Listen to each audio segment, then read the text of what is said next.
Committee, also the Rockingham Democratic Committee. Thanks to the Masonic Temple, Fact TV, who is streaming this event, Organizing Committee of Meg Lucas, Sarah Coffey, David Dean, Sherry Mayer, Susan Peters, Brian Egan, Helen Corman, and Jeanette White. The moderators, Denny Hardy and Amy Howlett. Amy is, to say that these people are active is an understatement. They have been active in community affairs for decades. Amy now serves on the Rockingham Select Board. Denny is moderator for the Bellows Falls Village, but don't take that as the only things that they're doing. So thank you for coming. I was going to say that if we ran out of seats, that's not a problem. Exits, you can see the exits. Bathrooms are in both corners through those doors. If you could silence or turn off your cell phones, that'd be great. If you're interested in volunteering or getting involved either with the town or the county, there are clipboards at the desk being waved in the air as we speak. There's ice water in that corner. And we're going to try to get through a lot of material tonight, so if you could please refrain from clapping until the end of the forum, that would be very useful. Certainly, please not after each question, because that'll just make things last a long time. And we plan to end briskly at 8 o'clock. Okay, so I'm going to... Oh, yeah, thank you. So as you came in, there are cards, and if you want to go back and get cards, you want to write them, plenty of pens. And after the third prepared question, we will walk through, collect the cards, and the moderators will parse them out and pose those to the candidates in the second half of this forum. Okay, so now I disappear. We'll let Amy and Denny take over. Thank you, Stu. Can everybody hear me? Great. So these are questions that, to my knowledge, the candidates have not seen before. I apologize, but you're experienced veterans. You'll be fine. So starting off, realizing that the Lieutenant Governor has a very limited role with limited input into issues and decisions, we will not be asking issue questions, but mainly those related to the role. There are only 3 or 4 roles for the Lieutenant Governor. Our first round will focus on the 3 statutory roles. The second round will be your chance to say how you will use your position to promote the one issue you see as most important. And the third relates to becoming governor. Fourth is audience questions, and fifth is wrap-up. So round 1, the 3 statutory roles of the Lieutenant Governor are to preside over the Senate, sit on the committee, on committees, and break a tie. So I'm going to start with presiding over the Senate. You are not a senator, but you need to work with all 30 senators. How will you establish and maintain mutual respect to be both objective and neutral while presiding, especially with those with whom you disagree? And can you give an example of some time you've done this? The order for the first question will be Esther Charleston, Molly Gray, and then Ryan McLaren.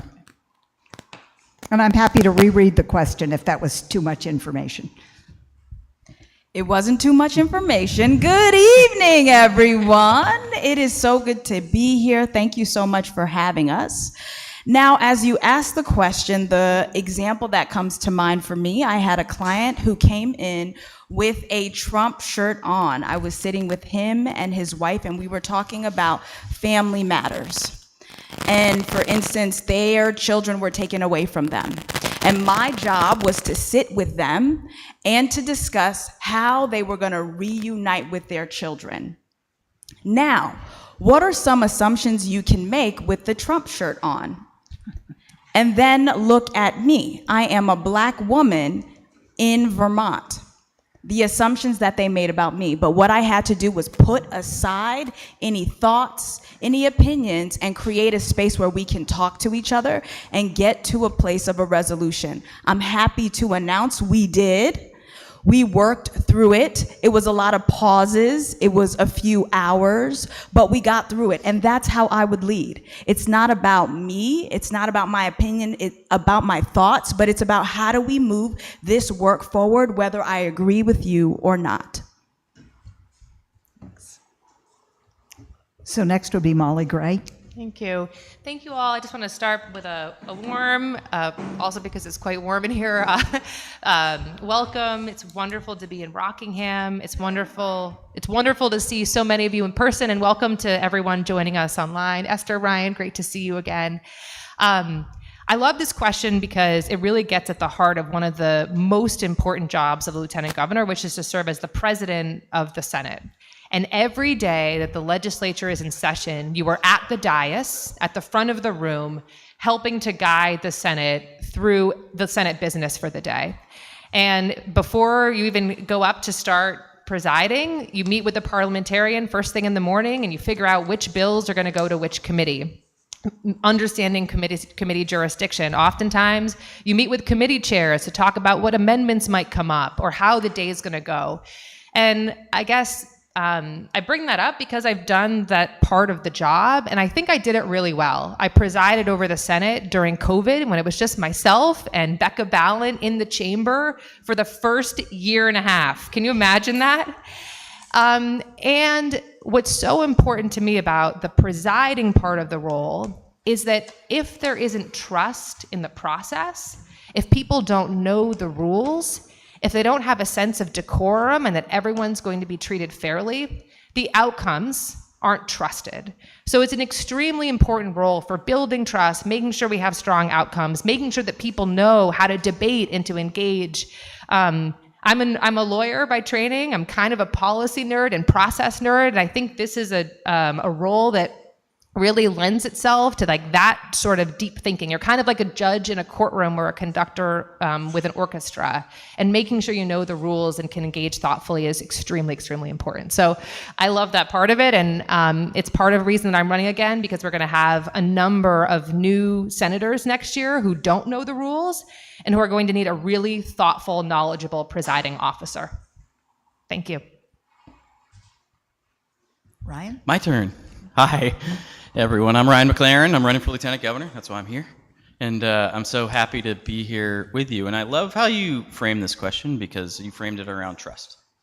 And the coin of the realm in politics really is trust. I think the question that most people ask themselves aren't always about policy, although sometimes they are. They're not always about your particular positions. It's, do you get it and can I trust you?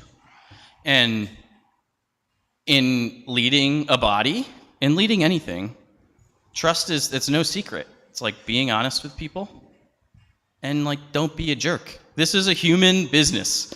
We are in a service business. It means dealing with other people. And so I believe that in the execution, particularly with people that you disagree with, being honest, being transparent, agreeing when you disagree and disagreeing when you disagree, and doing so in good faith is how to build trust. And so in any of these roles, in any of these leadership positions, like that is fundamental. If you can't do that, like you will not succeed. And I've had the luxury, the privilege of learning from one of the best. I've worked the last 10 years of my life for Senator Peter Welch, someone who led the Senate and who is now a US Senator, because more than anything else, he is a decent human being that treats people with respect, whether they agree with him or they disagree with him. He will always be honest, straightforward, and he'll tell you what he thinks. And so much of what I'm trying to do is in my campaign and how I behave every single day is just move through the world with that sort of grace and dignity, treat people the way I want to be treated, and to lead by example. And the opportunity of the Lieutenant Governor's office is a way to do that in a body and in Montpelier when sometimes we lose sight of that. All right, thank you. And I got to apologize, we didn't really give you time for an opening statement. We jumped right into it. Yeah. And some of the rules are, we've got cards here, so the answers are 2-minute answers, and you all did well. So there'd be a green card, and then 30 seconds at the end would be a yellow card. And when you see a red card, that your time is up, okay? But I apologize, and if you want to do an opening statement, a short one, we can do that. Do you guys want to do that, or you want to keep going? I'm happy to weave a little bit of that into the next question, if that's okay. Okay. Just keep rolling on. All right. Okay. The next Unless- question is, you are serving as pro tem and third member. Your role, appointing standing committees, conference committees, and special committees. Do you feel it is important for these committees to be politically balanced? And please explain why. And the order is Molly's first, then Ryan, and then Esther. Sure. Just again, thank you so much for having me. And just a little bit of background, I really wanted to talk about in my opening what I've been doing for the last 3 years and how that really informs my decision to run. I'm a new mom. I've been helping to care for my mom. I have a 3-year-old Jack, and my mom has secondary progressive MS. So I've been really focused on caring for family, and understanding the economic needs of working families has hit home in a new way, as you might imagine. But I've had the opportunity to work with the Afghan refugee community. I helped grow and lead an organization called the Vermont Afghan Alliance, working very closely with ECDC in Brattleboro and Bennington and a number of other organizations to find housing, employment, get driver's licenses for our Afghan allies. We have the largest population in the nation per capita here in Vermont, and I've been very moved by the opportunity to help grow our workforce, help grow our tax base. But I've also seen like the really deep cruelty and inhumanity of the Trump administration up close. And that's brought me to wanting to run to be able to make sure we have the strongest possible armor in this state to protect fundamental rights, while also delivering for working families and lowering costs. The question was about the Committee on Committees, this very particular role that the Lieutenant Governor gets to play as one of 3 members to determine which senators serve on which committees. And when I served as Lieutenant Governor, I met with every single senator, Republican and Democrat, and got to know them, tried to figure out which expertise they had and what their preferences were for committee assignments, and then met with the other 2 members. And next year, that will be extremely, extremely important as we take on some of our big challenges, figuring out who understands healthcare and what expertise can they bring to a certain committee, who understands housing and these big challenges that we have to address, who might have some experience as a lawyer protecting fundamental rights, who can also join the judiciary. And this is about the team that we build, and the Committee on Committees is a key part of that. Thank you. Thank you. Ryan? Yeah, absolutely. I'm going to try my best to weave in my opening statement into this answer, but I do think it relates. I am running for office right now because of my parents. They raised 3 kids in a 900 square foot house in Essex Junction. Neither of them had the opportunity to go to college, but they were committed to giving their children opportunities that they never had. They're 2 of the smartest people I know. They did not go to college because they weren't able. They didn't have the aptitude. They did not have the opportunity. And so they moved to Essex Junction from the Northeast Kingdom to give us opportunities. And they were able to buy a house for under $80,000 40 years ago. They were able to send their kids to some of the best public schools in the country. And they had a ton of help along the way.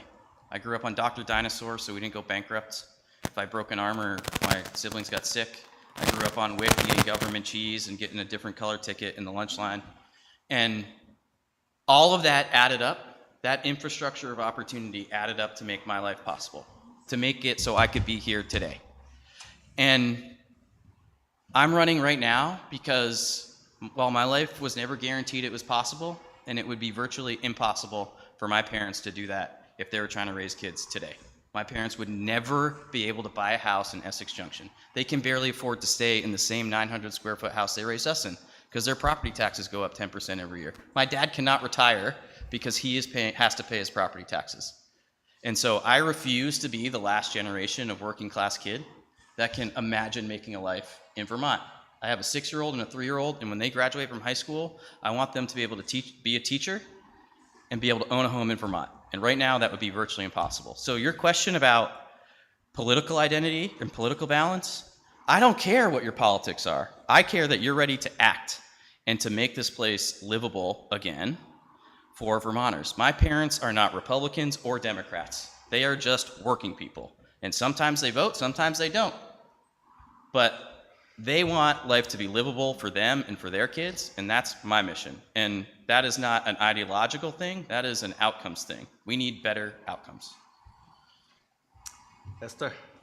Well, I'll go ahead and weave my life too. So, y'all, I am the oldest of 5 children. My parents are immigrants from Haiti. They came here to look for a better life. And I grew up where it was l'école, l'église, l'accueil. What that means is home, school, and church. I since have moved from my beautiful family to find my real family here in Vermont, as I grew up conservative Christian and have left those values far behind me. But what I found here in Vermont is a beautiful place to raise my beautiful children. I have an 11-year-old and an 8-year-old, and let me tell you, the life I've been able to create here is amazing. They are grounded, kind, sweet, thoughtful individuals, and I have Vermont to thank for that, as well as my mama and myself. I'm also grateful for my partner, Jesse, giving a shout out. But when I think about putting folks on committees and when we think about balance and what that means and what that looks like, I believe it's important to look at expertise. What are your experience bring? Do you understand education? Do you understand budgets? What does that look like? So I think it's a mix. It's something that I've had practice in. Right now, I chair the Vermont Commission on Women. And guess what? As chair, I've had to put committees together and really make sure, choose the leaders that I believe through their experience and through their desires to put them in the right committees so we can move the work forward. And that looks like policy and communication. Thank you.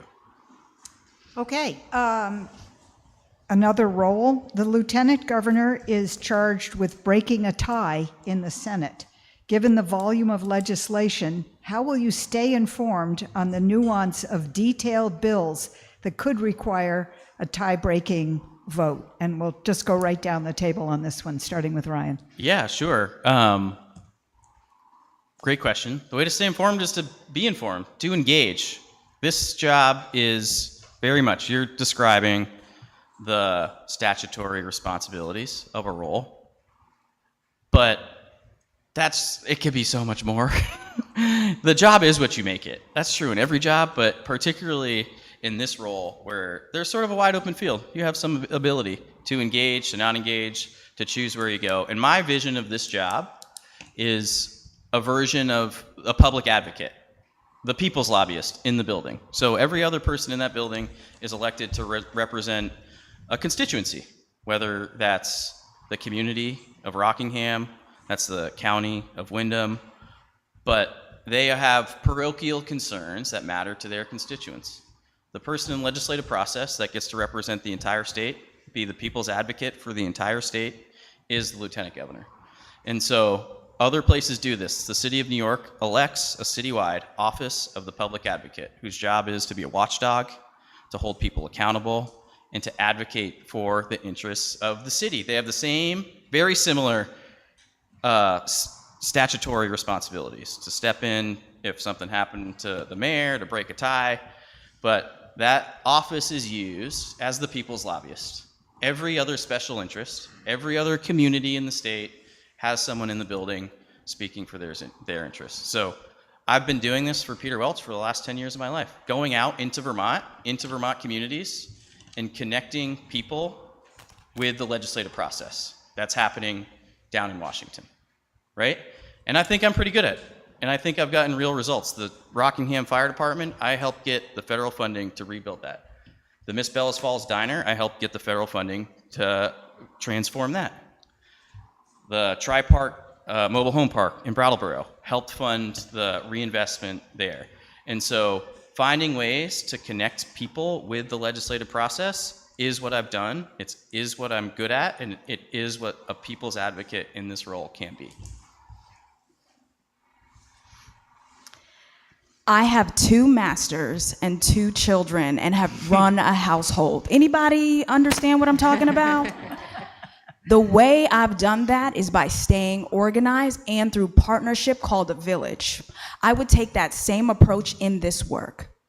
Staying organized, having a staff member, making sure I'm staying connected with folks, and that I'm meeting with folks weekly so I know what's going on. That takes time, that takes intention, and that takes staying on top of it. So if I can do it, again, with 2 masters, 2 children, and run my household and everybody's fed and laundry is done, I believe I can take that same idea into the State House.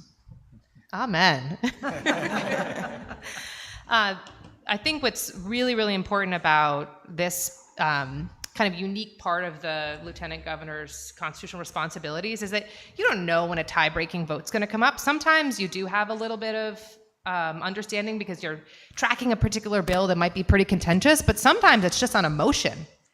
And so you have to be extremely knowledgeable of the process, of the parliamentary rules.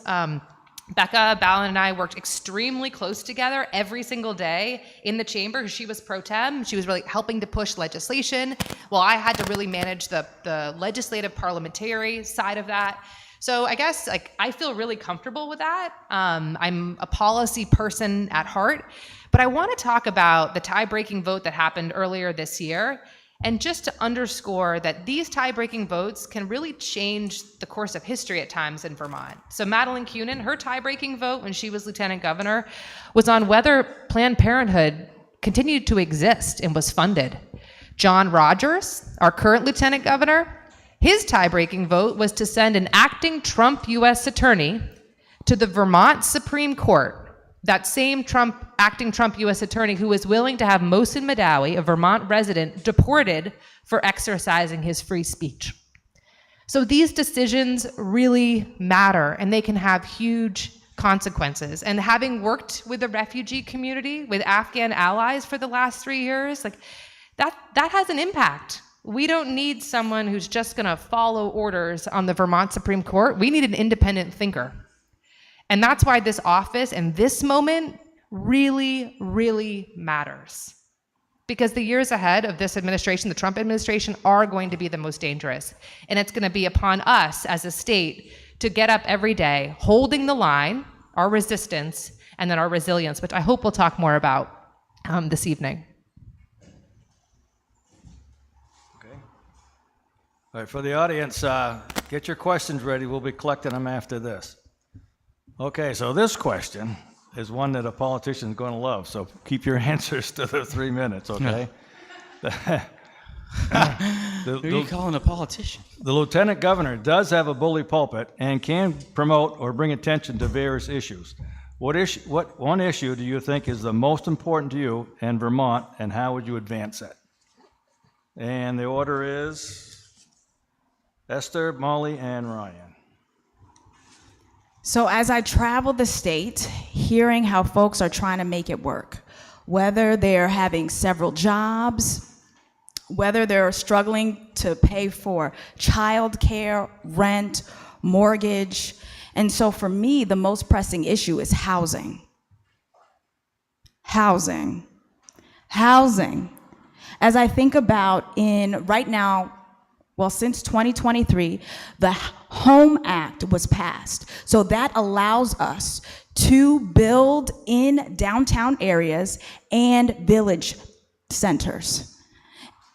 And so why is it not happening? As we are in a place where we need more housing.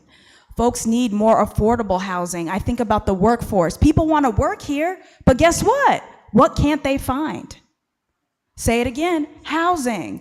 And so it's important that we work together. So as lieutenant governor, my role, I see it as being a bridge. Honestly, being a convener, bringing people together. So that means the builders, that means the towns, that means conservation groups that usually talk past each other, Bring them to the same table so that they can talk to each other, so we can get this moving. So the legislature has already done their part, and now I see it's my turn to really be the amplifier, really not only in front of the Senate, but also in community, bringing people along and helping them have those hard conversations. So another part of my role right now, I own a business, small business called Conversation Compass. And what I do is bring people together and have hard conversations, help organizations, school districts, town move from stuck to forward. Have you ever sat in a room where half the room hates the other and you have to get to a decision? That's the work that I do. Thank you. I think the premise of the question suggests that there's one silver bullet that's going to solve our cost of living crisis. And it's not. It's the interconnectivity of a lack of housing, a healthcare system that is completely imploding. And I would also say childcare and education, but I wanted to spend the time that I have talking about healthcare. Earlier today, I was in Brattleboro, and I think I talked to 5 people in the first 5 minutes about labor and delivery closing. Right? This is the second hospital in the state where it happened up in Lamoille County as well. What we see is that property taxes in Vermont are what they are because our education system is so heavily cost burdened by health insurance. Health insurance has gone up 35% over the last 3 years, more than 15% of education budgets. There is no amount of school consolidation that is going to address health insurance or healthcare. We desperately need a statewide, urgent, comprehensive strategy to address healthcare costs. Part of that is working with our hospitals to get the cost of hospitals under control, because that is a huge driver of health insurance. I'm a huge supporter of universal primary care. Why? Because today we see individuals going to hospitals for bronchitis, for basic preventative care, which is not only costing us as consumers a tremendous amount, but also putting an incredible strain on our hospitals. And no one's coming to save us, right? There is not enough federal money to help with our healthcare system. It is incumbent upon us, which is why I'm a supporter of raising the tax on second homes and making sure that primary residents don't pay more than second homeowners in the state. 40% of our homes are second homes. And in recouping the Trump tax cuts and investing it in universal primary care to finally get healthcare costs and property taxes under control in the state. Thank you. Ryan? Yeah, thank you. I love this question. And on the campaign trail, I talk about 3 things, more than anything: housing, healthcare, and hope. All 3 are in short supply across Vermont. But the first 2, housing and healthcare, they are just the foundations of what I think is the most important issue facing Vermont today: hope. The third thing, this sense that our communities are being hollowed out from the inside. The birthing center at Brattleboro Memorial Hospital is an example of that. These things, this like death by 1,000 cuts that saps our energy, our belief in what the future could be for ourselves, for our neighbors, for our community. And I say all the time that my opponent in this race isn't Molly, isn't Esther, it is nihilism. It is the sense that nothing we do can make a difference, that politics can't change things, and we have to confront, anyone that's worked in politics for the last decade plus has to confront the fact that our inability to act on some of these major challenges, housing, healthcare, top of the list, has led to that sense of nihilism, that fear, that anxiety. And it is amplified by a fascist in the White House and the erosion of our democracy nationally. But we have work to do here at home to give people like my parents a sense that if they work hard, the community will care for them, and then they can make a life for themselves or their families, that they can live a life of their dreams. Healthcare is a huge part of that. Housing is a huge part of that. Our school system is a huge part of that. But so much of what I'm trying to do is give us some hope. Like, we can get through it. And maybe I'll get to tell this story later, but I woke up in a hospital bed one day 9 years ago, and my legs didn't work. And here I am. I walked in that door because I never gave up hope. And I don't know what the future holds for me. I didn't know what it held for me then. But I knew I was going to get up every day and try and make it better. And we need that attitude now if we're going to save the place that we love. Thank you. So round 3 is a little uncomfortable, but I'm just going to say it. In the event the governor can no longer perform, the lieutenant governor will serve as governor. Why do you think you're qualified to take on the position of governor? Molly, Ryan, Esther. Sure. I was thinking about your first set of questions and the fact that that didn't come up, and it's a very serious potential.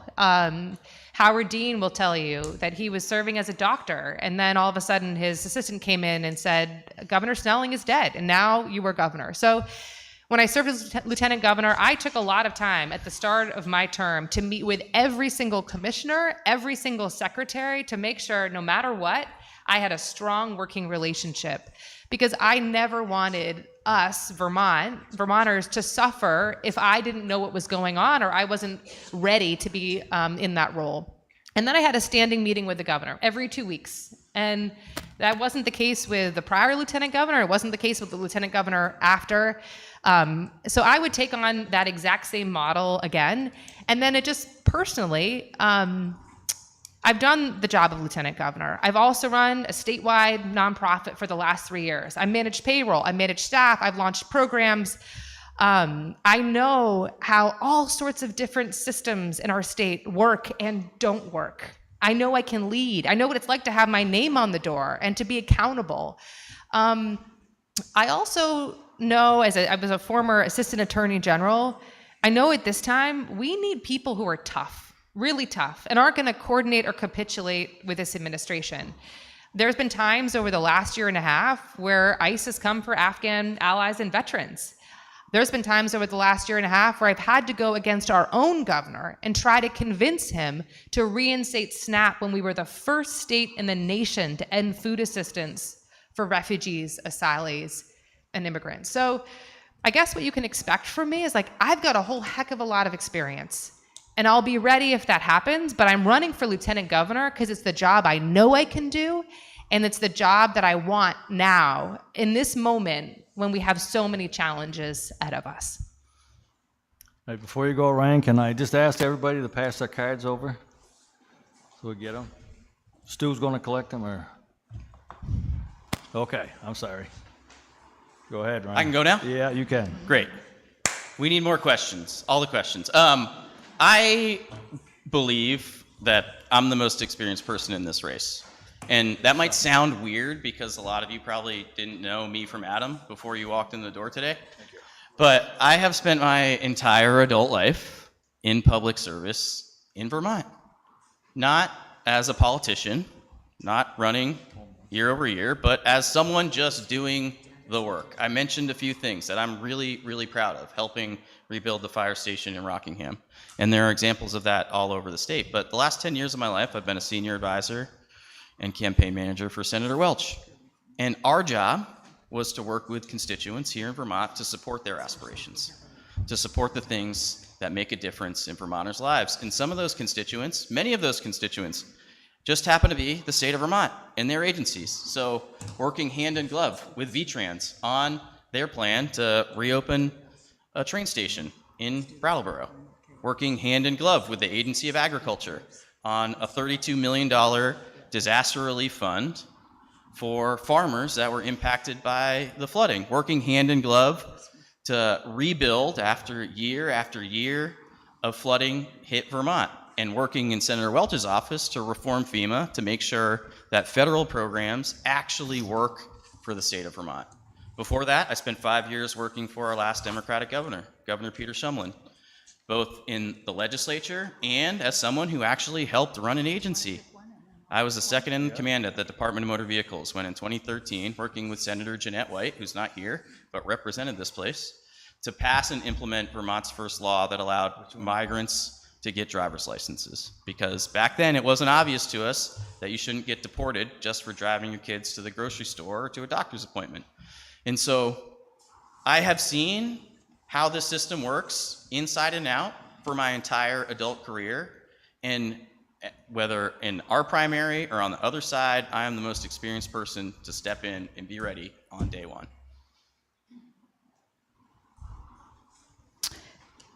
Does anybody know who the current mayor of New York is? I wonder what his experience was when he first went into office. What I'm trying to say is it's about getting the job done.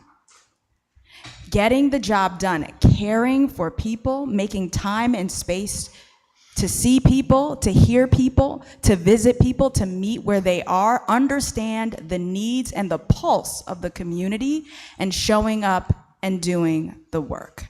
That is what I do. That is what I have done, whether it be in higher education for the last 10 years, whether it be in public schools for the last 4 years. And whether it be right now as a small business owner, as I sit with my clients and help them work through some of the hardest things. I believe that can be done through partnership, hearing people, not tied to old ways, but being clear on new ways and not being afraid to make sure the job gets done, no matter the cost. And so my approach would be just that. Doing the job, showing up in partnership, because it takes a village, making sure that I celebrate the experts in the room, knowing I'm not the only one, but there are others in the state that have been doing this work. Does anybody know somebody who works for the state? Do you know how hard they work? What if they had an environment where they were seen, respected, and shown that your work matters? Thank you. And what support do you need to keep doing this good work? That's how I would show up as a leader.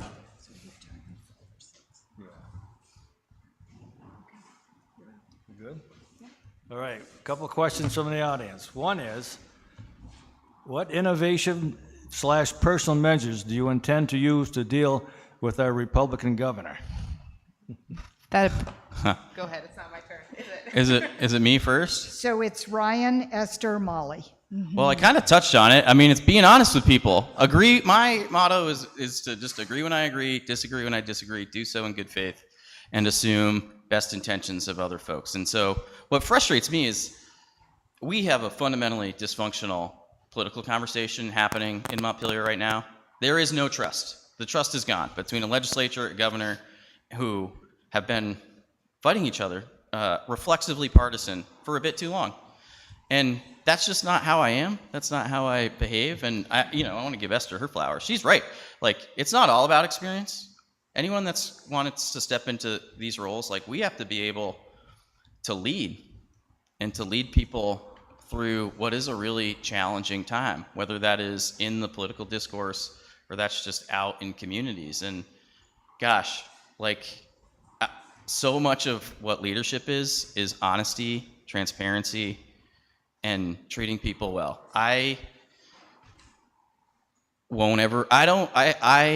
Phil Scott is not a visionary, right? He is not pointing to the future and saying, that's the shining star we need to go to. But he called me after I broke my back because his dad was in a wheelchair. His dad lost both his legs in Vietnam. And I got to know him a little bit in my work in Peter's office. And so whether I agree with him or I disagree with him on policy issues, I won't ever forget that. And I can work with that person. I can work with a person that has that kind of kindness personally, and we'll figure it out. But this is politics. Like, we're all adults. We can disagree. We should never confuse kindness with agreement. Those are two different things. We can be very kind to each other. We can move through the world with grace, but that does not mean lying. It just means being honest and transparent. And so, like, I don't care if the governor is a Republican, a Democrat. We have amazing candidates on our side I'm really excited about, and I hope they win. But I can work with anybody. Esther. Okay. Well, when I think about Phil Scott, who's been there for a while now. I think about my approach, it wouldn't be different from any approach as far as the work that I've done so far. My policy would be the door is always open, always finding a way, making sure the communication is there on my end. But just like I learned from my first marriage, you can't change anybody. And so if he chooses not to engage with me, I can't do anything about that, but I can control how I show up. That means I'm knocking on the door. That means when there is an issue that I don't agree with, or I feel the constituents are saying, hey, what's going on here? I'm using the office as Lieutenant Governor to make some noise and amplify that. But I have no intention in changing anybody. Sorry, that's such a good answer. The question presumes we're going to reelect Phil Scott. Like, we're going to elect an amazing a woman. We're going to elect a woman to the governor's office. Yeah, I guess, and let's thank Phil Scott for his service. He did an incredible job for Vermont through COVID. You know, I worked with him. Like, I saw it every single day. But we need, as Ryan said, we need some vision. I mean, we don't have housing. We have a healthcare system that is completely imploding. And a governor who vetoed S-190, a bill to bring down prescription drug costs and healthcare costs. And there's no plan right now.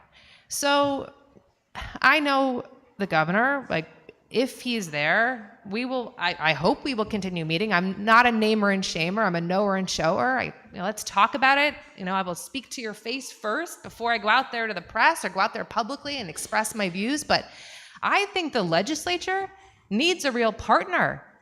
The Secretary of State, who's protecting our voter data from going to the feds, she needs a partner. The Attorney General, who's using the strength of our law and our Constitution every chance that she gets, she needs a partner. Mike Pichak, who raised $1 million to support refugees and immigrants and to protect due process, he needs a partner. So that's how I intend to show up. And if it means disagreeing with the governor, if it's Phil Scott, I will do that respectfully.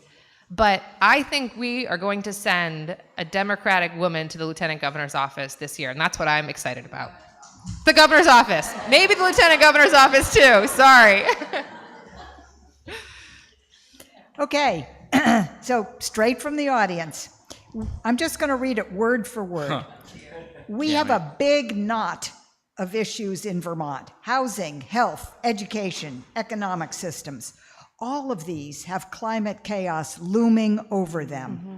How can addressing the effects of heat waves, floods, the risk of wildfires also address the urgent issues of the day? And the order for this question is Esther, Molly, and Ryan. So Esther, you're first. When I think about climate, I actually think about this community. 3 years ago, this month, what were you all dealing with? Who remembers? What? Who was here? And then who was here again for the next one? So I believe it's important that climate resilience is a focus and is a part of what we do and what we advocate for. So as Lieutenant Governor, it would be my mission to not only show up when there's a crisis, but before a crisis, really understanding what folks need before they need it. And that means being in communication, being connected would be the most important part. Because yes, climate affects everything. I think about the data centers. Why were communities upset about that? How does it affect us? Clean water. Hello? If we can't drink the water from our faucet, that's a problem. And then we go into equity. We go into, there's some people who can't afford to buy bottled water. So what do we do with that? Our children, is drinking juice and soda every day the best thing for them? Has anybody had a child on sugar? No, thank you. And so it affects every part of our lives. And so yes, it's important. And yes, as Lieutenant Governor, our work, my work, would be to make sure that we sound the alarm. now isn't the moment to back down on climate and energy. Actually, now is the moment to double down. And earlier this evening, I talked about resilience, and I want to bring us to that now in this piece of the question around climate and energy. Right now, as we all know, energy costs, because of what's happening globally, is impacting everything, right? From what you're paying at the pump, thank goodness we're not having to heat our homes, but even what we're paying in food costs, even our health insurance costs. Brattleboro Memorial Hospital will tell you that costs there have gone up because of goods that are coming in and just the exorbitant cost of fuel. So right now, we have an opportunity to not step back from building community solar, but step forward in reforming our PUC so that's more possible, making sure that all of us now can access, if we want to, balcony solar. We have more battery storage in Vermont, so there's no reason to continuously rely on energy coming from outside the state. Our contract with Hydro-Quebec is up in the next few years. And Canadians aren't thinking about what about Vermont, they're thinking about what about Canada. So our resilience now is so extremely important. And that also means that we're thinking about, where do we build homes? We can't build in floodplains anymore. We need to make sure that our homes are weatherized, and folks, everybody has access to a heat pump. That is a big charge for us in the years ahead, because the Trump administration, they don't care, right? They ended the endangerment finding. They are so extremely reckless. So it is our charge in this moment to hold polluters to account, be really thoughtful in where we build, and build our energy resilience here and be strong in our climate action in our own Vermont way. Don't go just yet. Yeah, I get to go, I think. I love this question because we do, that's such a vivid way of describing what's happening now, a knot of issues. And I think what ties that knot together, what twists it up so badly, is we have a culture of no in Vermont on housing, on healthcare, on energy. We have built up 30 years of bureaucratic crust on the things we say that we want the most: affordable healthcare, abundant housing, clean, green, renewable energy. And so much of what I'm trying to do is build a culture of yes around the things we say that we want. A good example of this is the Biden administration, while I was working for Senator Welch, passed one of the biggest climate investments in the country. That climate investment helped Joshua back there buy an all-electric truck for the police department, saving this police department $4,000 a year or something in gas prices. But he only got that truck after 4 years of the Biden administration not moving on the bill that we actually passed, and on the very last day they could spend the money because they were afraid the Trump administration was going to peel it all back. And guess what the Trump administration did? They peeled it all back. So we have a way. This is a challenge for us as Democrats, as liberals, as people that care about the future of the state. We have a way of saying, we want these things, my intentions are good, pat myself on the back, and say that's all we need to do, have good intentions.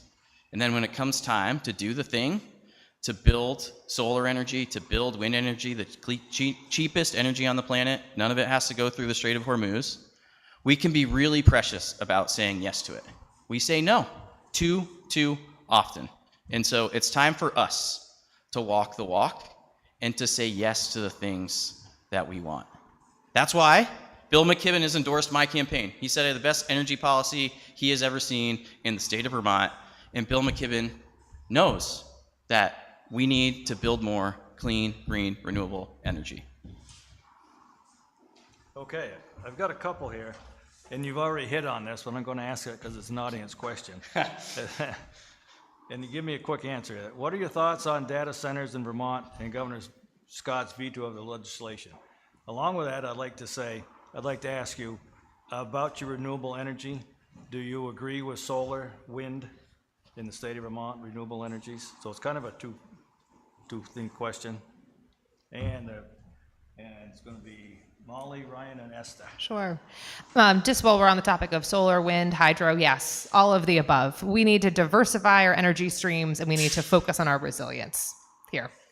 Vermont had the opportunity to put into law the strongest AI data, megawatt data center bill in the regulatory bill in the nation to prevent the, to regulate the operation and also the construction of data centers. And it's really important that people know you all know just how this went down. There was near, if not full, unanimous support in the House of Representatives. The majority of the Senate also agreed with this bill. And there was so much agreement because it really comes back to us, all of us, the ratepayers, and what this might mean for our electricity bills, and also what it means for our environment. Governor Scott was part of the process. The bill passed the legislature with strong support. He vetoed it. And then it went back to the House and the Senate, and mostly Republicans flipped their vote. Like, for me, that's just unconscionable. That's not about courage. That's not about principle. That's just like ugly politics. So I just want to recognize that's what happened. I've actually come forward and said, I think we need a full moratorium on any building until we truly understand the potential impacts for the state. And the governor's explanation that there are already protections in place, it's not true, right? The legislature wouldn't have done what they did if there were protections in place.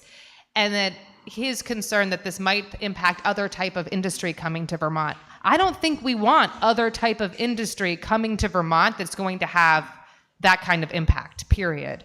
So it doesn't make sense. I would have very strongly advocated it in a different way, and it's a huge lost opportunity, and props to the legislature for doing such good work.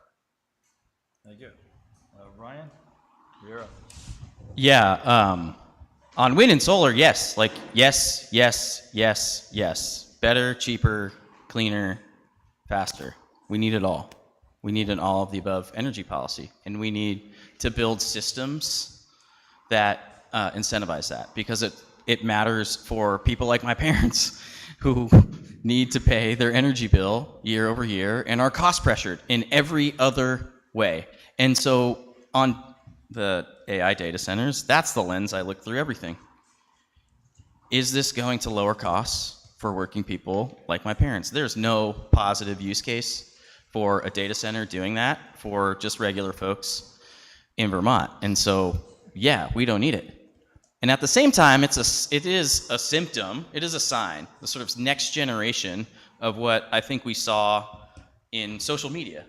We have spent the last 15 years running what is essentially a science experiment on children's brains, addicting them to social media, and all it's done is extract wealth, attention, life from rural communities and invested it in like 10 different billionaires. They are just sucking our money and our life out of rural communities and taking it away, off on private islands or doing whatever the hell they're doing.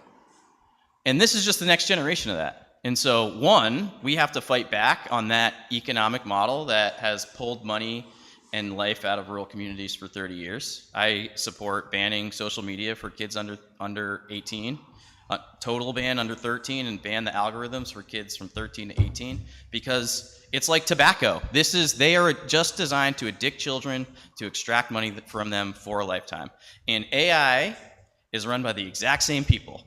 So I don't trust that they have our best interests at heart. There are ways to build policy around it. Bernie supports privatizing or making public investments in those companies so we all get a dividend from that, which I think is maybe an important next step because the technology's here. But until we figure that out, like, I'm out.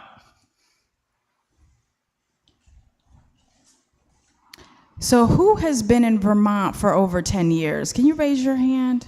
All right. Can I say thank you? Thank you for the work that you've done to take Vermont this far. When I look around and I see no billboards, when I hear communities protesting like data centers won't come here, guess what it makes me say? I'm proud of our community. I'm proud of us taking a stand. And when I think about the data centers, I say absolutely not, because it's dangerous, and the impact that it has as far as cost. You know, thinking about AI, I mean, we're getting ready for a world we don't know 20 years from now how it's going to affect us, all of us, not just children, adults as well, because I'm just as addicted. Who needs to put a do not disturb by 10 o'clock? And so I also want to say yes to solar and wind. Absolutely. Absolutely something I would support and use the platform of being lieutenant governor to amplify, talk about why this works well, and do that in partnerships with organizations who've been saying this for how long? How many years?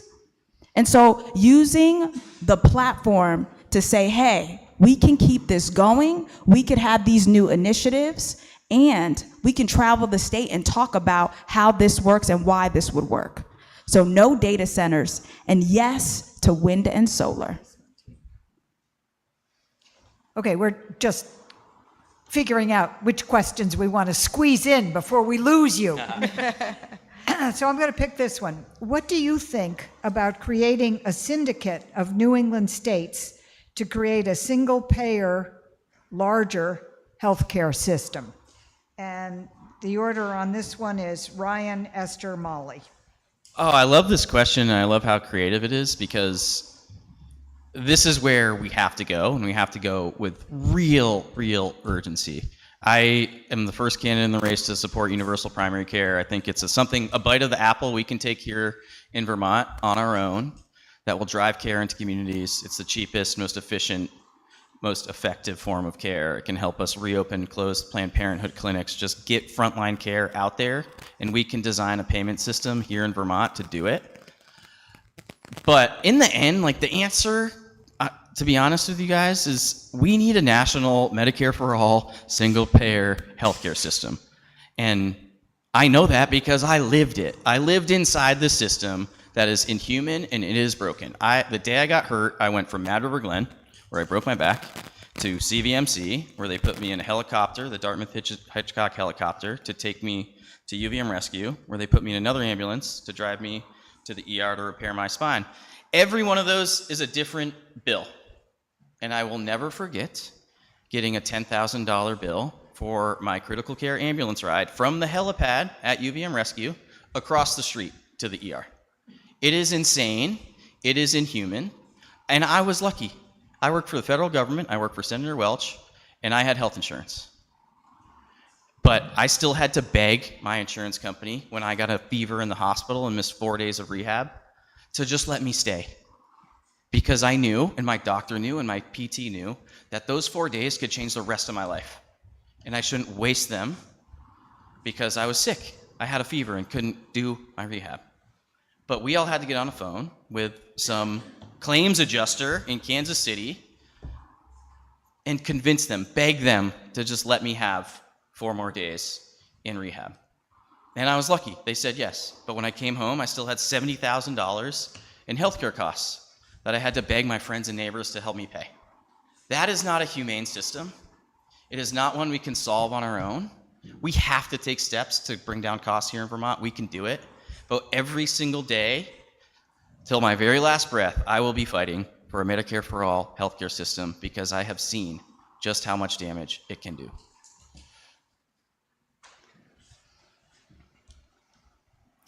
I've had the opportunity to travel the state over the last few months and talk to different families, different people, business owners. And one particular family I talked to, they have 3 kids on Dr. Dinosaur. Round of applause for Dr. Dinosaur. Listen, come on. Our children need coverage. But the sad news is the parents didn't have health insurance because they could not afford it. That is the state we're living in, where folks just can't afford it. So I also believe in universal health care. I think it's important that folks are able to access their doctors. I believe in preventative care. I also believe that everybody deserves a doctor at no cost. And I believe we can do it. I believe our state can do it. And so coming together, talk about partnership, New England, coming together, I believe in that too, because I know we can't do it alone. And so that is our work. So as Lieutenant Governor, my job would be to what?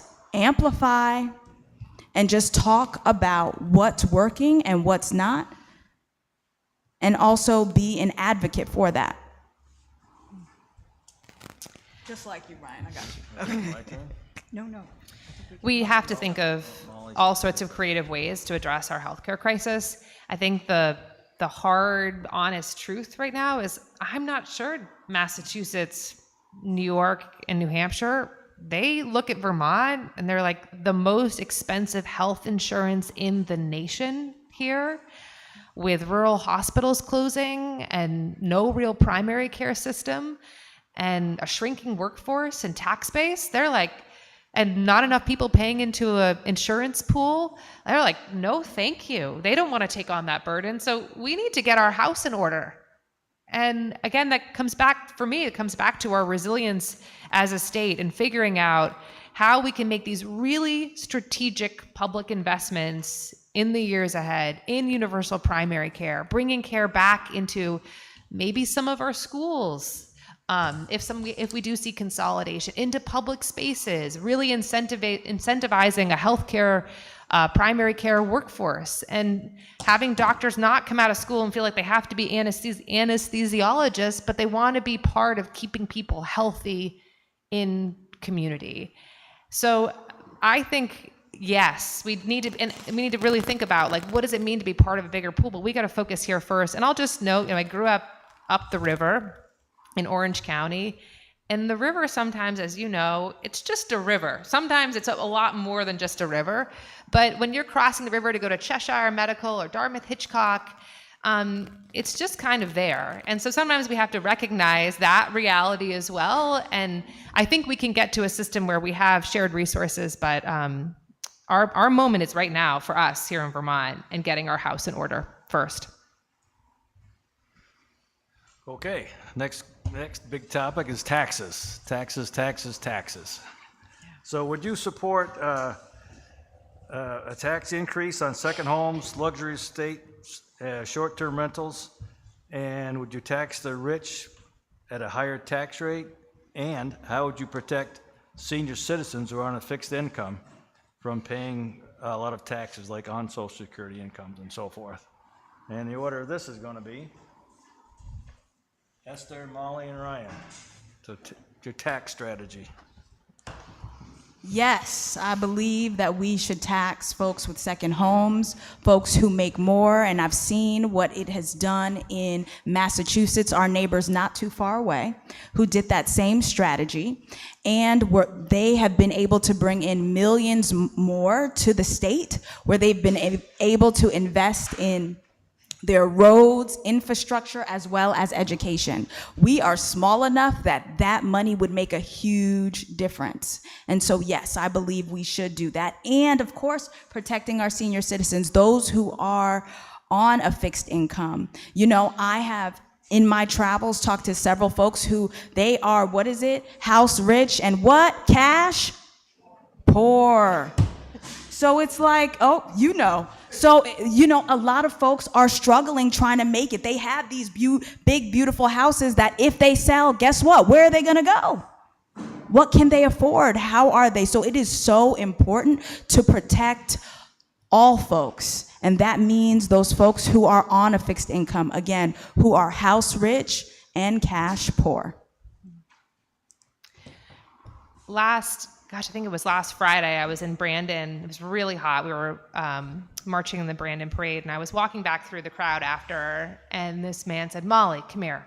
And I said, "I'm not sure if I know you." And we talked for a little bit, and he said, every week when I go to the grocery store, I have to put less into the cart because I'm on fixed income. And he's like, I'm just getting absolutely squeezed. And he's not entirely sure how he's going to eat.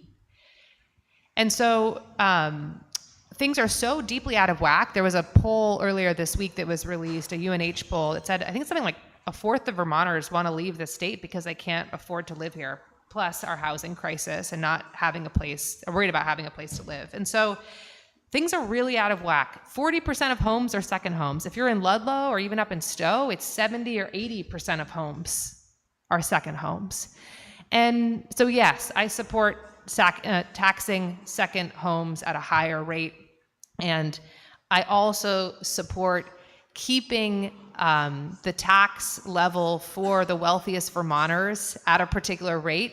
I don't see it as a tax increase. I think it as keeping it level, and that instead of that money going to the federal government, it stays right here in Vermont, and it's thoughtfully invested in programs and policies and systems that are actually going to lower costs, which is why I'm going to keep coming back to I am so fired up about the possibility of having universal primary care in the state and what that means for education spending and bringing down healthcare costs, and what that means for real, lasting property tax relief for Vermonters. And that's the type of thinking we need to have right now. How can we use these really carefully collected pots of money to make investments that actually lower costs for all Vermonters, and especially those on fixed income? Yeah, I said at the beginning, my dad can't retire because he has to pay his property taxes year over year, and he has no pension, and he's trying to figure out how to get through the next day. And so this is not just a question for folks with means. It's a particular question for working people who a 10% property tax increase impacts much more than someone who's making millions every single year. And so what's really important to me is we avoid easy political, like, yes, of course, like the rich need to pay their fair share. And what is frustrating to me about our current tax system is you go to a place like Stowe, 70% of that community is empty 3/4 of the year. 80% of it is empty 3/4 of the year. And the person that owns a multi-million-dollar home on the top of a ski mountain pays a lower property tax rate than the family in town that just wants to send their kid to a local school. That is unconscionable. It should never happen, and we can change it tomorrow. We can change it tomorrow. I support a pied-à-terre tax. It's what Zoran Mamdani is doing in New York. If you own a luxury property over a certain amount, you pay an extra fee. And what that does is acknowledge the cost of vacancy in communities all over Vermont. It feels different to be in Stowe today than it did 20 years ago because it is empty of people. The school is struggling to stay afloat, to pay for the resources, get the resources and pay for the services it needs because there aren't enough people in the community. And I want people to come here. We need people to come here to take advantage of everything we have to offer. But Vermont cannot just be a theme park for those people. We have to recoup the cost that has on our communities, reinvest it in the people that are here, and we can do it. Alex Karp, who is the billionaire founder of Palantir, one of the largest, worst companies on the planet, owns a home in Vermont. And he pays a lower property tax rate than probably any of us here. That doesn't need to happen. And we can change it tomorrow to reinvest in the people who actually are here. Okay, last question. So coming soon, there's summation statements. So last question from the audience. What role can the governor and the lieutenant governor take to make life safer for immigrants in Vermont? And we're now on to Molly, Ryan, Esther. Yeah. I only have 3 minutes. Yeah. There are so many things we can do. One, and for me, this is what is so deeply important about this role. There are so many moments right now where all of us, we're not sure what's happening. Someone was shot again earlier this week by ICE. Every day people are being detained unlawfully across this country, and even here in Vermont, and we don't hear about it. The state this year had the opportunity to pass a bill that would force ICE to remove masks in the state, and unfortunately it didn't happen. There was a moment last year at this time where an Afghan man was detained by ICE, and he was placed in Vermont Department of Corrections custody. He went a week without access to legal counsel and interpreter. And that's not a federal issue, that is a Vermont issue. That is on us. So I have spent my career fighting for human rights with the International Committee of the Red Cross, investigating private security companies for hiring former child soldiers, taking on the Catholic Church for child sexual abuse. Spent the last 3 years trying to help us keep our promise to those who risked everything for our government. And the most shameful day of the last year was when Vermont became the first state in the nation, I've already mentioned this once tonight, to end SNAP. We did it. We didn't even have to do it. So I'm not sure Well, I have thoughts about who the next governor is going to be. But if it is Phil Scott, you can all depend on the number 2 in the state being a fierce human rights lawyer who's going to stand up every single day to make sure your rights are protected and work with strength and experience and urgency with Charity Clark and Mike Pichek and Sarah Kulpenhansis. Because if we don't protect fundamental rights here in Vermont, where we're in the Second Circuit, I believe, frankly, we're done for as a nation. We have to keep the stake in the ground, not only for all of us, but frankly for this country. Me, right? Yeah. Wow, it's such an important topic, and I, like anything, I honestly think so much of what we can do. You don't have to be the governor or the lieutenant governor to lead in protecting our immigrant community either. Like, I launched my campaign with this Tolstoy quote I love. There's only one time that really matters now, because it's the only time when we have any power. But like, we all have power every single day to stand up for our neighbors who may or may not be documented, who may or may not have been born here.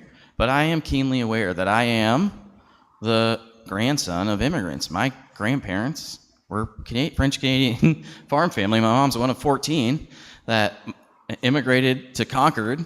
Half my aunts and uncles spoke French.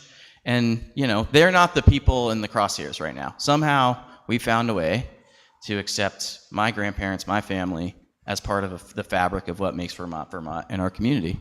And making sure that we don't ever lose that ethic here, regardless of who the folks are across the street, where they came from, and who they are. Like, I grew up in a high school, graduated from a high school that welcomed Bosnian immigrants into our community. I'll never forget in 5th grade when we showed up one day and every single thing in our classroom was labeled in English and was labeled in Bosnian.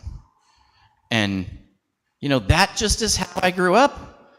And so understanding our own story and telling our own story as Vermonters, as one that has always integrated immigration into who we are, into what our communities are, and that makes us stronger. It makes us younger, it makes us more vibrant, it makes us more diverse, and all of that is a strength, is how any of us can lead. I have really important experience at the federal level fighting for folks alongside Molly that have moved to Vermont and made this place their home, which I will bring to bear, but most of it is reinforcing this sense that we're all in it together and we all need each other, regardless of where you came from. My parents are Haitian immigrants. Yeah. I'm first generation. That dream, that ICE is not new. I grew up with stories where my parents were running. When they were in that in-between time, they are now citizens. Hand clap for that. Yes. And there are a number of Haitians who are not. TPS, right? Over 300,000 Haitian or they're not Americans yet, Haitians who came here legally, did everything right, working so hard. And guess what? Stroke of a pen, it doesn't matter. 100,000 of those folks are what? Children. I've worked in schools in our community where I've seen students crying, not able to stay in class because fear has overtaken them. A second grader. Call the parents and we don't know what to do or how to calm this student down because their fear is that ICE was gonna come to the school and take them away. And where do you imagine his parents work? On what? A farm. A lot of our communities are affected here in Vermont. And what I believe we can do is make sure schools are a safe place where children don't have to worry. The work ahead of us as far as ICE and deportation, people getting shot, the work is enormous. And it starts with how are we caring for our neighbors, but then holding our elected officials accountable. And kudos to the legislatures who really worked hard. We had the opportunity, again, as Molly mentioned, to really make sure folks didn't have masks on. Now that's not an option, but we can, as Vermonters, we can look out, be grassroots, and call them out and be in community to make sure our neighbors are protected. All right, thank you. Now it's time for the evening for closing statements. Before that, Stu's going to say something afterwards, but I want to thank you for coming and thank everybody for being attentive and listening for tonight and the questions. So, closing statements. We're going to start with Ryan, Esther, and Molly. Oh, thank you so much, and thank you all for coming out. I say all the time, I'm having the time of my life doing this, on this campaign. Like, my job is to drive around Vermont. We live in a very beautiful place with amazing people, with a ton of ingenuity, ton of grit, ton of heart, that care a lot about what the future looks like. And so I am constantly just in awe of the place that we live and the people that I find in it. And so I get so much joy traveling around talking about how to make this place better. And I said at the beginning, like, I am here to try and make sure I'm not the last generation of working class kid that can make a life here. I have 12 years between now and when my oldest, knock on wood, graduates from high school. And what is this place for her 12 years from now? That's the urgency I feel about the moment we're living in right now for my family. And I am so grateful to have been born here, to have been raised in the community I was, by the people I was raised by. My parents were amazing. They're my model of public service. They didn't have much, but my dad volunteered every chance he could, coached every team I was on, and made it work. And I'm so grateful for the life I have because it happened here. It wouldn't have been the same unless it happened here. And I said earlier, the three things I talk about: housing, healthcare, and hope. Hope is the most important thing. And I ask everyone, like, what's the cost of our hopes and dreams today? Like, simple stuff: to buy a house, to raise a family, to start a business, or to retire with dignity after a lifetime of work. And I would argue that we have raised the cost of our dreams so high that normal people, working people like my parents, they can't afford to pay. And when we can't afford to dream, we pay in hope. It gets sucked from us, and it creates a vacuum that allows Donald Trump to take the White House and cynicism, anxiety, fear to creep across the country. But like I said, I walked in that door because I never gave up hope. And the hope for me wasn't that I could walk again. Like, maybe not, I don't know. Someone told me I couldn't, someone told me I could, and I decided to try. But it was the hope that the life I wanted for myself, for my family after I was paralyzed in an accident, could still be possible. And the best things that ever happened to me happened after my injury. I married my wife 10 days after I left the hospital. I had my 2 beautiful girls after my accident. I am stronger now because of what happened to me, and I would not be running unless it happened to me. I couldn't be doing it. I wouldn't have the sense of what mattered and that we can get through a really tough moment that we're living in right now. So I'm here because I didn't give up hope, and I had a ton of help along the way when I was a kid and when I needed it most after I got hurt. And if it taught me anything, is that you get to choose every single day how to face the world. You can pull the cover over your eyes and hope for a miracle, blame someone else, wish it never happened, and get stuck in that. But I don't want to live that way. I have hope that if we get up every single day and try and do the next thing to make it a little bit better, the future we want for ourselves, for our neighbors, is possible. We just have to believe. Pick our heads up, look at the future, and go build it. The only way to fail is to stop trying. And there's hope in the trying. So my hope is that you'll join me in trying, and we can get through this together. So thank you so much. Thank you. Esther. Again, I am Esther Charleston. I am a wife, a mother, a small business owner, and I was raised by 2 incredible humans, Anita and Glacian Chalestin, who raised me to be a woman of service, who raised me to care for my community, who raised me to be and not give up, to be resilient, the Haitian people. And the gift that Vermont has given me is a life to start over. I came here years ago, like a few of you maybe, who's a transplant. It's okay, name it, name it. And I chose Vermont. I came here, I said, this is a beautiful state, and I believe I can raise my children here and create a beautiful life. And can I say, years later, I am so happy to say, guess what? It's the case. My children are grounded and happy and healthy, and I have an incredible life here. But I just don't want to stop there. I also want to serve. I've been serving on the local level. I served as a select board member, statewide as a commissioner, currently chairing the Vermont Commission on Women, and now running to be your next lieutenant governor. Why? Because I believe that I will be a bridge from the people who are closest to the issues to those in the State House, to have the opportunity to connect folks, to facilitate, to have those hard conversations, to bring people who are not likely to sit together and talk to each other and create a space where they do. That's the Vermont I'm fighting for. That's the Vermont I already see. And that's the Vermont, if you want, you'll vote for Esther Charleston. Thank you. I want to thank you all for coming out tonight. And we're sitting here and it's hot and we're in Rockingham. I'm like, my gosh, like this is Vermont. This is what we do. And I want to thank Ryan and Esther. We've done a lot of these together, and every time I learn something new, and I actually feel deeply inspired. I'm like, this is a different kind of politics. This is what we get to do. And our moderators, thank you, and everyone joining us online. I'll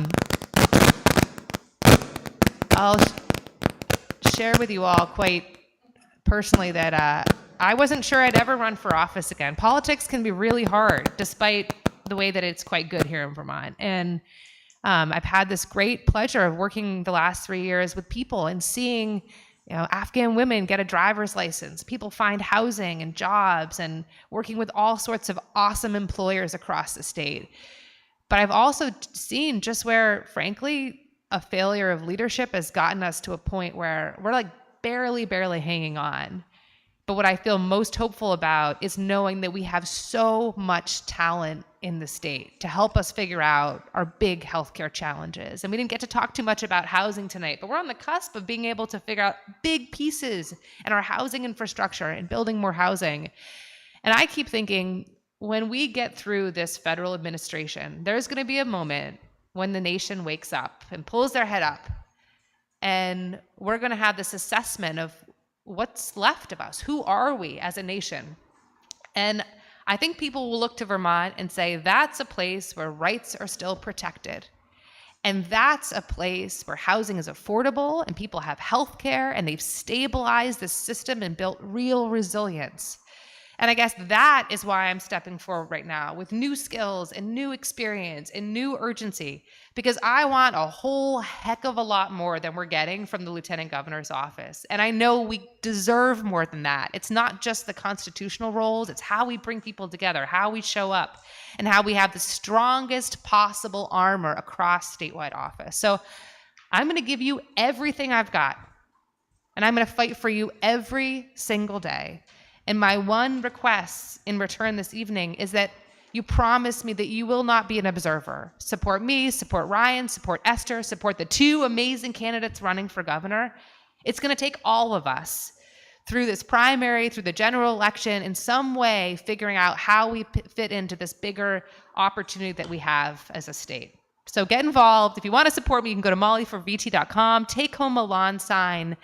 But let's get to work together. And I'm really hopeful about what we can achieve here together in Vermont. Thank you.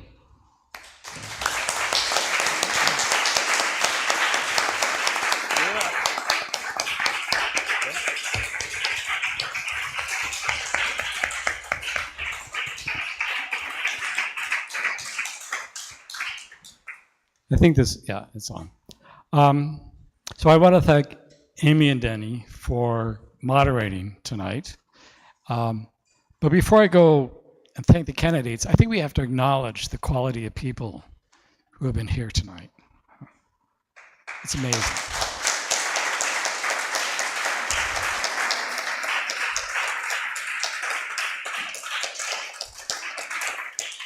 So thank you. There's a primary coming up.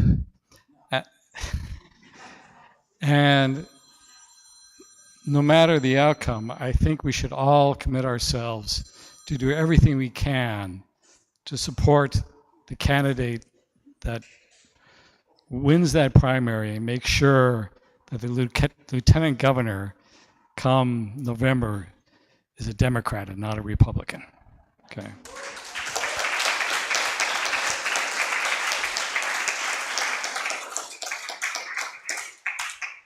Thank you for coming, and thanks to our candidates.